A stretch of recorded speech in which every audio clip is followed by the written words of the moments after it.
Bonsoir, bonjour, bon matin, salut gens d'Internet. Bienvenue à l'émission Sauvage comme une image. Je suis Jean-François Baudry, votre guide spirituel de l'émission.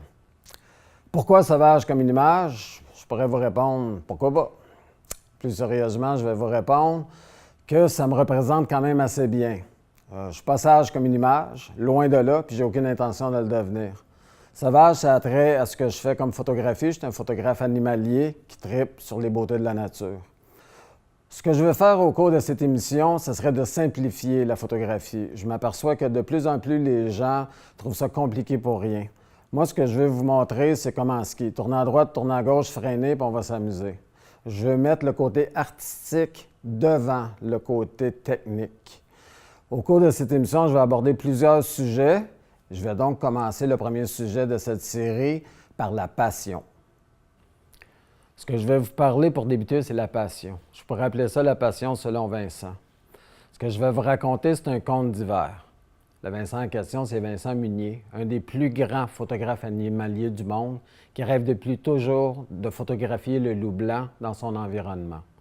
Le loup blanc, c'est le loup le plus nordique de la planète. Il vit 5 mois par année dans l'obscurité la plus totale. 3 fois précédemment, Vincent a tenté de le photographier, mais sans résultat.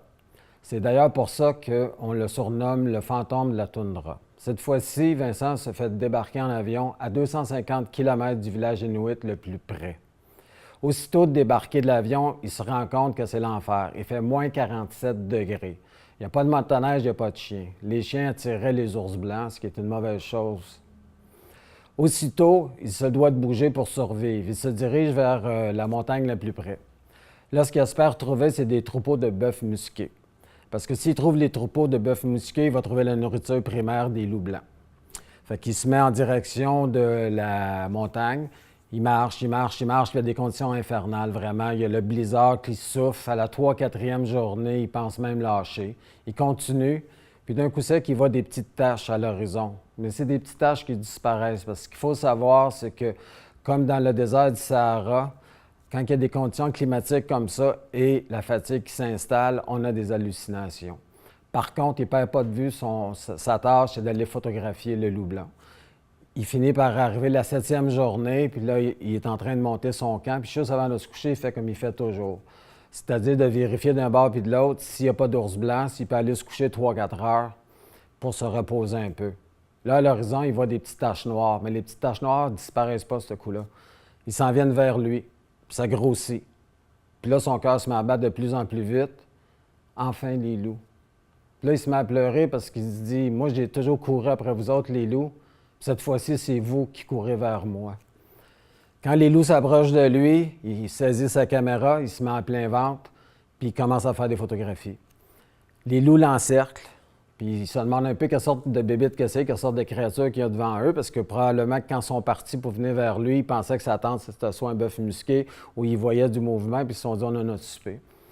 Les loups sont tellement curieux qu'ils viennent vraiment très près de lui. Il y en a même un qui commence à y mordre les bottes. Fait qu'à ce moment-là, il se met debout pour leur faire peur. Les loups s'écartent un petit peu, une dizaine de mètres, puis ils reprennent le même scénario. Ils se mettent en rond alentour de lui, puis ils font des avances, ils reculent, ils avancent, ils reculent. Tout ça va durer 1 heure. Pendant 1 heure, Vincent va avoir pris au-dessus de 1000 photographies. À un moment donné, il y a un des loups qui commence à jouer avec le traîneau puis il fait tout tomber le contenu sur le sol. Comme c'est de la glace et c'est très éco, ça fait un bruit d'enfer. Les loups ont peur, ils se mettent en file indienne puis ils se sauvent. Jusqu'à ce jour, malgré toutes les photos que Vincent a fait, c'est la journée qui garde le plus beau souvenir. D'avoir enfin été au bout de sa passion, au bout de lui-même pour photographier le loup blanc puis pouvoir le regarder les yeux dans les yeux. Je vais donc continuer en vous parlant de la prise de photo. La prise de photo, c'est vraiment quand vous sortez. Je vous dirais que la première chose que les gens font quand ils arrivent à un endroit, c'est qu'ils se mettent à photographier partout. Sans vouloir être plate, c'est un peu à la japonaise, à la chinoise. Moi, ce que je peux vous conseiller, c'est que la meilleure des choses, arrivez un petit peu avant sur les lieux que vous voulez photographier ou le sujet que vous voulez photographier. Sortez pas votre appareil photo tout de suite. Prenez le temps de marcher, regardez, trouvez votre sujet.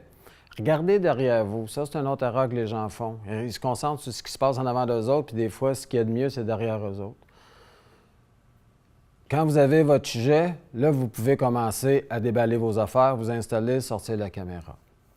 Là, je vous dirais on appelle ça le Big Three. Le Big Three, c'est 4 choses finalement, c'est un peu comme les mousquetaires. Le premier, c'est le sujet. Le deuxième, c'est la lumière.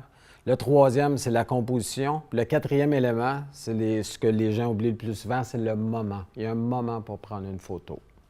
Le premier élément, c'est le sujet. Le sujet principal de votre photo.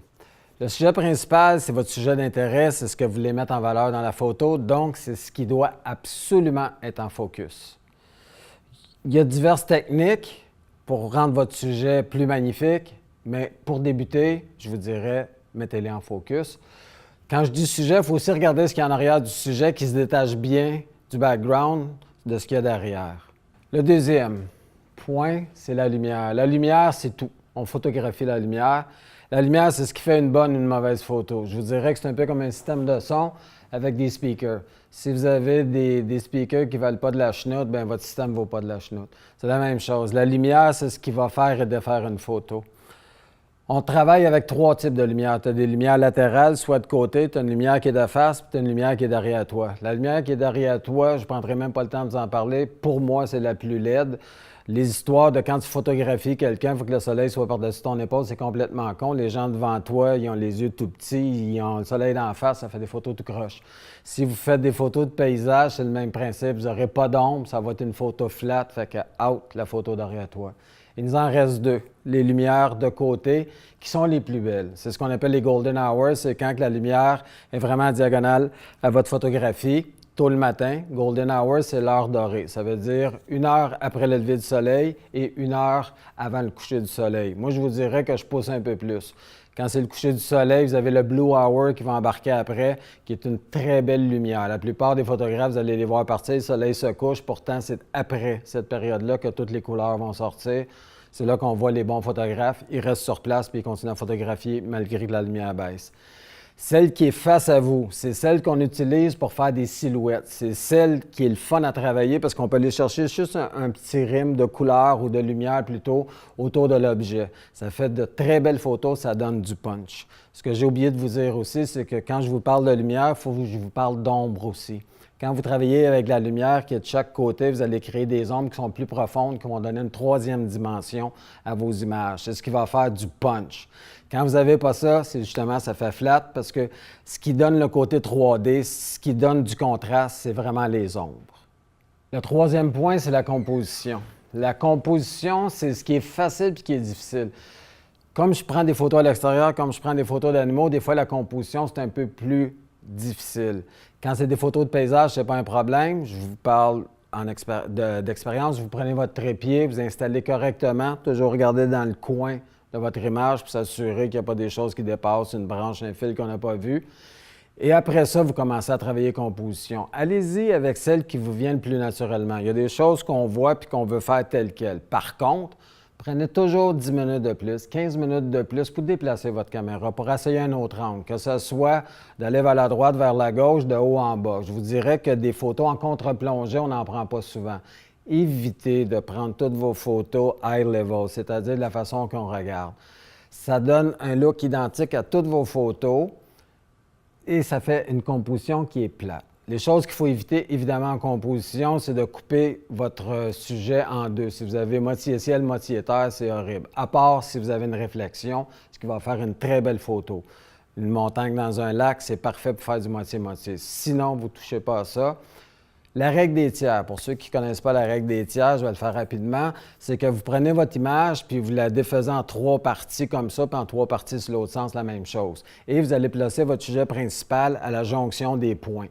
Ça, c'est un départ. Ce n'est pas nécessairement la plus belle photo, mais au moins, ça va décentrer les choses. Parce que l'autre faute que les gens font couramment, c'est de placer le sujet principal en plein milieu de la photo, puis ça, c'est horrible. Nous en sommes donc rendus au 4e élément, c'est-à-dire le moment. Le moment, ça peut être plusieurs choses. Ça peut être le moment de la journée, ça peut être le moment de prendre la photo, ça peut être le moment de l'action, ça peut être n'importe quoi. Cette partie-là, c'est vraiment la partie artistique. Le moment, c'est le moment où vous pesez sur le bouton pour prendre la photo. C'est-à-dire que ça peut être, comme je vous disais au tout début, un moment de la journée, vous voulez prendre un paysage, vous le faites tôt le matin avec le lever du soleil, vous le faites en fin de journée avec le coucher du soleil, c'est à ce moment-là que ça se passe. Dans mon cas, moi, pour la photo d'animaux, ça va être au moment où l'animal est rendu au maximum de son action. Ça peut être au moment où il me regarde. C'est des choses comme ça. C'est vraiment le côté artistique de la photo parce que c'est vous, à ce moment-là, qui décidez si la photo, je la veux exactement comme ça. Quand je vous parlais tout à l'heure de mettre le côté artistique devant le côté, au-dessus du côté technique plutôt, c'est ce que je voulais dire. C'est vous qui choisissez le moment de la photo, c'est vous qui choisissez le moment de la journée et surtout, c'est vous qui décidez quand vous prenez la photo. On est déjà rendu à la fin. Je dois prendre quelques instants pour vous remercier. C'était une première pour moi. J'espère que ça n'a pas été trop dur pour vos oreilles. Je sais que j'ai une voix qui est assez particulière. Je vais apprendre avec le temps, ça je vous promets. Ce que je peux vous promettre aussi, c'est que je vais améliorer vos photos. Je vais vous simplifier la tâche, puis je vais vous faire aimer la photographie. Fait qu'on se revoit à la prochaine émission. Merci beaucoup.